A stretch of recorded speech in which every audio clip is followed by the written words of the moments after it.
Sen mga kababayan, magandang umaga po sa inyong lahat. Nandito kami ngayon sa Barangay Malamba, Marilog, Davao City. Okay. Ang kasama ko po ngayon ay ang asawa ni Jamaica. Kuya, ano pong pangalan? Isang maliit na tahanan. Bahay kubo para sa isang katutubo. Nakatira dito ang isang batang ina na nag-aantay sa pagdating ng kanyang mister. Iniwanan kasi siya nito at hindi na nagbalik pa. Ang pangakong mabibigyan siya ng magandang buhay, pero hirap ang dinanas niya. Palagi siyang nakatulala, nag-iisip kung saan kukuha ng ipapakain sa kanyang 2 anak. Wala pa silang kain na mag-iina. Ang problema pa niya ay nagkaroon siya ng sakit na kung tawagin ay binat dahil sa labis niyang pag-iisip, stress sa pag-iwan sa kanya ng kanyang asawa.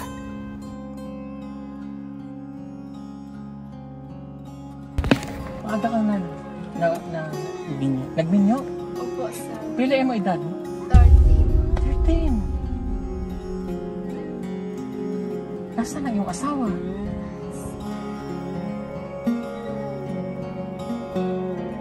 Nakakaawa ang sinapit ng batang ito. Narito po ang kwento ng kanyang buhay.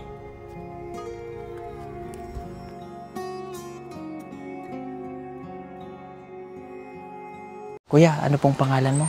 Reden, sir. Ha? Reden Abing, sir. Reden Abing. Yes, sir. Okay, good morning. Ako si Paul, si Pugong Biyahero. Okay? Kaya po kami nagpunta dito dahil para kuhanin natin yung side ni Reden. Ito po ay tungkol sa kanyang asawa na si Jamaica. Okay, bago natin pag-usapan yung tungkol sa asawa mo, magpapasalamat lang ako at pinaunlakan mo kami dito sa interview natin sa kanya. Okay, ano kayo nagkakilala ni Jamaica? Itong una, sir. Hmm. Dating kapgo ko, sir. Okay. Dito ko na-assign, sir. Oh. Sir, Mapula. Oo. Ang iyang magwang, sir. Uh-uh. Yung founder sa Bagani, sir. Uh-uh. Dos-dos to siya, sir. Nga. Ikuha ko niya yung body. Dito may nagkaila, sir. Lagi body ko niya. Nahimo na po kong dos-dos, sir. Pero kay ako kayo, sir, sa kuhan. Kapoy kayo. Mami undang ko, sir. Ikaw lumayo sa kanya, no? Hindi, sir. Hindi totoo yan, sir. Kasi, pwede sayaw na, sir. Okay, sige. Kaya ang tinawad mo ko na, sir, nananghid ako dito, sir. Makuha kong manok diri. Nga. Natinga ako, sir, kay sa pagbalik na ako, sir, na-interview naman siya, sir. Tuwak, baluan na, sir. Okay, so ibig sabihin hindi ka lumayo sa kanya? Hindi, sir. Okay. Kung hindi ka lumayo sa kanya, nasan ka nun? Anong ginagawa mo? Diri, sir, nagkuha akong manok, sir, kay ang maguwang niya, sir, nangayog manok sa katong bagong abot sa Manila. Mato nagkuha akong manok diri, sir, mato. Ani kong pinakalit diri. So nanghid ko, sir. Pagbalik na ko dito, mato nakuha na ako, sir, na interview na, nakita na ako sa cellphone. Okay. So, may bisita o yung kapatid ni Jamaica na galing sa Maynila daw, Sir Paul, na nanghingi ng manok. So, pumunta si Kuya dito sa sitio nila na lugar na to para magkuha nga po ng manok. So, hindi po yung totoo. So, ibig sabihin, hindi totoo na umalis ka sa kanya. Oh, sir. Okay. Pag-usapan natin yun kasi sabi nila ay wala ka daw maipakain sa pamilya mo. At sabi ni nanay, kaya ka umalis sa kanila ay dahil hindi mo na sila kayang pakainin. Totoo ba yun? Kuhan, tinawad na, sir, sa sobrang kapaitan na mo dito, sir. Na mahirap sa Lisodyo, sir. Nanarbaho ko, sir, sa Liko. Para na lang ko sige lang, sa sige lang. pamilya, sir. Sige lang. Tinawad na, sir. So, nagtrabaho ka sa Panabo Yes, sir. para maipakain ka sa kanila. Oo, sir. Bago ka pa lang bang nagtatrabaho sa Panabo? Isang semana lang, sir. Okay, isang semana, isang buwan. Isang linggo. Isang linggo. Isang linggo lang. Isang linggo pa lang, so bago pa lang. So, nagpadala ka daw ng 100 pesos. Hindi man, kuya, sir. So yun mga kabayan, ito po yung aming 30 watts na solar light, no? Ito po yung pinakamababang solar panel na aming binibenta. So 30 watts lang siya. Ito po. Ayan. So sa 30 watts, kasama na po yung kanyang panel. Ito po. Yung kanyang maliit na panel. And then, mayroon po siyang remote. Yan, yung remote po niya ay yung may on and off. Nababago po yung brightness, tsaka contrast. And then auto, ibig sabihin po ng auto, automatic siya. Pag pinindot natin, automatic po siyang iilaw kapag kagabi. Okay? Tapos pwede nyo po siyang iset ng 3 hours, 5 hours, at saka 8 hours. Okay, so paano po ba siya ikabit? Yan, kung paano po siya ikabit, pag jojoinin lang natin itong cable niya o yung cord niya dito. Okay? Then, ilalak po natin. So, pag kinabit natin yan, makikita natin sa araw, kapag siya po ay nag-charge, nagbiblink po dito.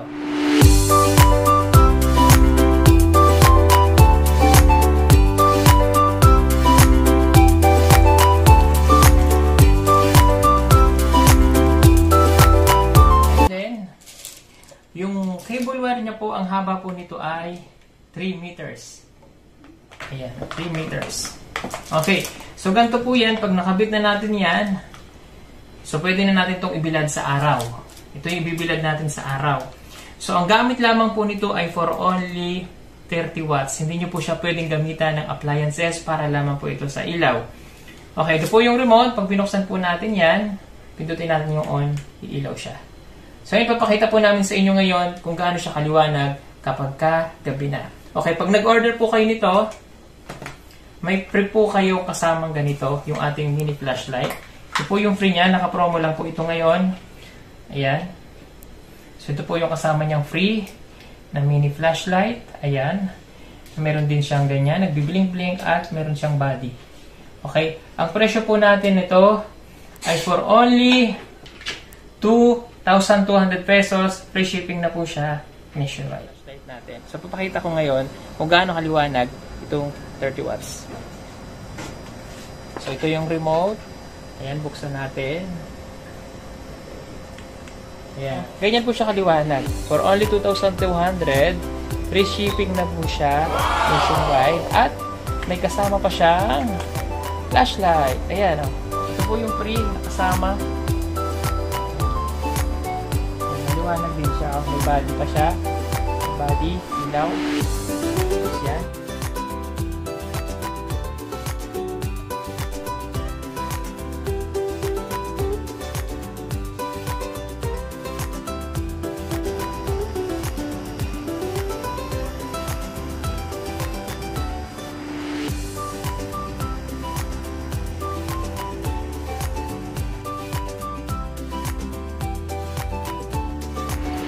Hindi totoo. So, magkano ang pinadala mo? Bigas lang, sir, ang hinatid ko, sir. Bigas. So, napunta ka mismo sa kanila, nagkatid ka ng bigas. Oo, sir. So, wala kang binigay na pera. Wala, sir. Okay. At sinasabi din niya kasi, may pagbabanta sa kanyang buhay na kapag hindi ka daw nakipagbalikan sa kanya, papatayin na siya. Hindi na tinuod, sir. Hindi totoo. Hindi totoo yan, sir. Okay. Okay, maaari mo bang ipaliwanag sa amin? Masaya na ako, sir. Sige, sige. Okay lang ako nagkasala, sir. Ako magbiya. Okay lang na makahatag ko sa kabayo, sir. Pero hindi man tinuod, sir, na naibiya ako, sir. Ito pa ako. Hindi ko makahatag sila. Hindi man tinuod na nagbuwag ni sir. Hindi man tinuod nagibiyaan ako siya. Pero kung nibiyaan ako siya, sa katakaran dyan sa tribo, sir. Medyo ko maduwad, sir, na. Ibig sabihin, hindi totoo na ikaw ay nagbabanta na siya ay... kapag hindi ka nakipagbalikan. Ay, hindi totoo yan, sir. Okay. At hindi rin mo siya isa sa vlog na magbabayad sa iyo ng 30 kabayo. Kumbaga sa tribo, ikaw yung nang iwan sa kanya, ikaw dapat yung magbabayad. Oo, sir. Dito pinabulaanan niya ang mga sinabi ni Jamaica.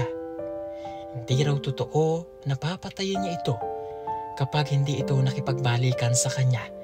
Dahil ang totoo ay hindi naman daw niya ito iniwanan. Hindi niya daw ito magagawa sa kanyang pamilya dahil mahal na mahal niya ang mga ito. Hindi rin totoo na magbabayad siya ng 30 kabayo sa kanya. Dahil kung totoo man daw ito, dapat siya ang magbabayad kung nagkasala siya sa kanilang kultura.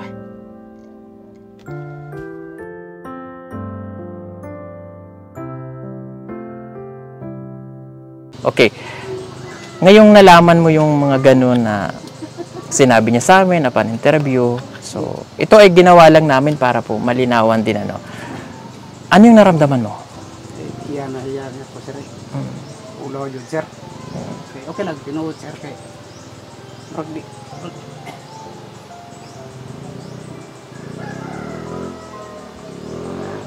Anong rugby ulo, sir?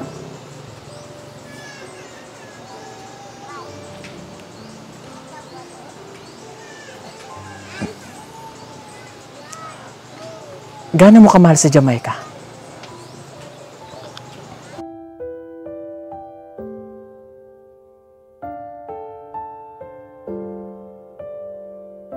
Mahal mo ba si Jamaica? Opo, sir. Okay.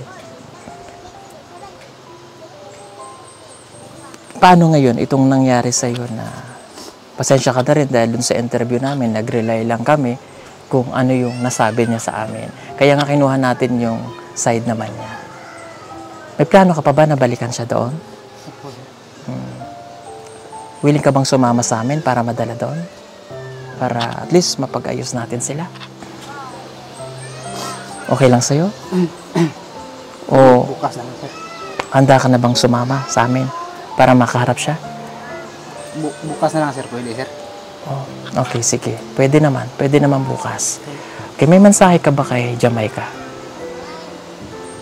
Hindi, sir. Ang mali din nga, sir. Kahit ito lang. Nagbibiyaan ako siya. Sa ito ka bantaan na sa ito nagkamali siya na at yun daw siyang mama. Sir. Okay, so hindi totoo yung mga sinabi ni Jamaica ayon po sa kanya. So ito hindi naman para ipahiya natin si Jamaica dito. Sa tingin ko baka nadala lang yung bata dahil sa pinagdadaanan niya. Siguro dahil sa hirap or sa stress ng bata. Siguro, sir, sa hirap. Or baka sa hirap or baka may nagturo, no? Okay. At dahil sa iyo na mismo yun ang galing. So pinatutunayan mo ngayon sa amin na talagang ang lahat ng mga sinabi ni Jamaica ay hindi totoo. Yung Ano lang ang totoo sa sinabi ni Jamaica?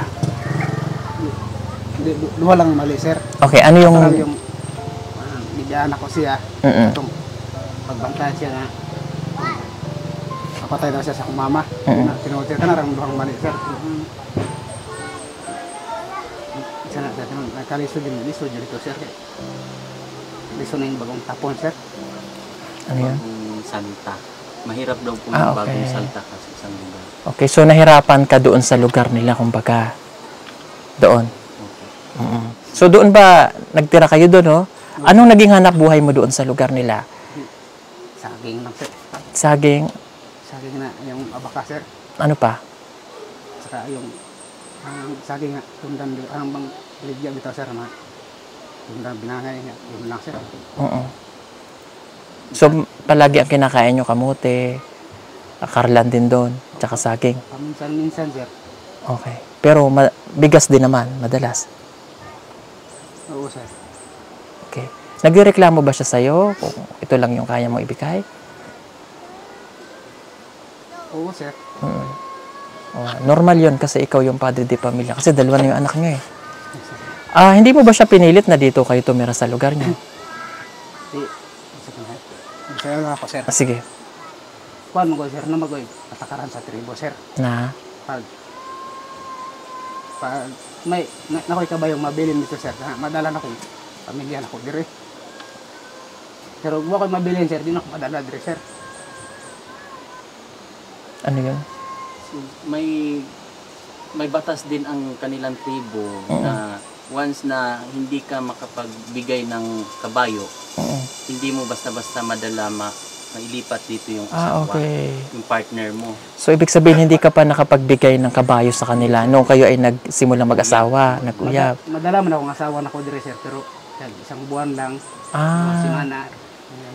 Okay, so, yun talaga, may ganun talagang case, no? May ganun silang batas na hanggang hindi ka nakapagbabayad, parang Dory, dun sa pamilya ng babae, hindi mo siya pwedeng alisin doon sa lugar nila. Pwedeng pumasyal, siguro isang buwan, yung sabi po niya. Okay, ngayon na pwede na siyang sumama sa atin. Willing ka ulit na tumira doon? Oo sir. Para ipaglaban ng pamilya? Yes sir. Paano kung hindi ka natanggapin ni Jamaica? Hindi sir, katanggap. Oo na, sugot rato sir. Dito makugikan gapon sir. Napunta ka na doon kahapon? Oo sir. Oh, tapos? Ipauli mo kasong papadre sir, iuli ko dire.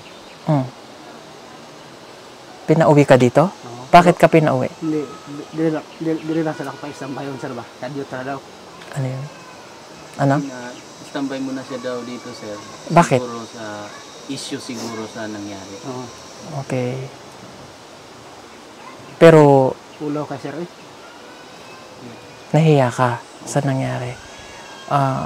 Sa nangyari yun, may galit ka ba kay Jamaica dahil sa mali niyang nasabi? Sabi mo? Wala. Sir kay wala sir kay duha ra man yung mali niya sir. So, inamin niya ba yung pagkakamali niya?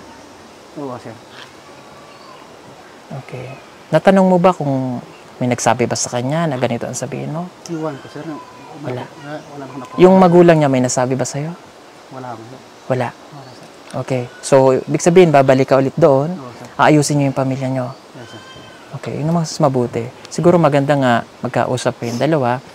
At kami naman, wala naman kaming gusto lang namin maayos po at hangad namin na maging okay yung pamilya mo. At humingi rin kami siyempre ng pasensya doon sa nangyari. At yun naman ay nag-rely nga lang ulit kami doon sa sinabi ni Jamaica. Mahal na mahal mo yung pamilya mo, no? Oo sir. Okay. Sige, ganito na lang po mga kababayan. Dadali natin siya ulit doon para magkaayos po sila. At kung ano man po yung naging issue nito, sana ay maintindihan natin. Siguro dala ng kahirapan sa buhay, dala ng maaring nagutom, no? Maaring nahirapan siya sa pag-aalaga sa kanyang dalawang anak. Kaya nangyari yung kay Jamaica. Huwag natin silang i-judge. Lahat tayo ay may pinagdadaan ng problema, no? Pero ano man yung problema, ha? Huwag mong kalimutan na may pamilya kang uuwian. Okay. Pasensya ka na, giniba namin yung bahay mo. Tinapakan kasi ni Kuya Eli. Yung hagdanan. Ha? Nakita mo ba kahapon? Giba? Yun ba yung tuntungan nyo? Oo sir. Pasensya ka na. Okay, may trabaho ka pa mambabalikan sa Panabo? Wala na sir. Bakit? Nag-design ka? Kuan sir eh, gamay ang sweldo sir. Pila sweldo? 50 ang adlaw sir eh. Hindi pa kabuhi pamilya.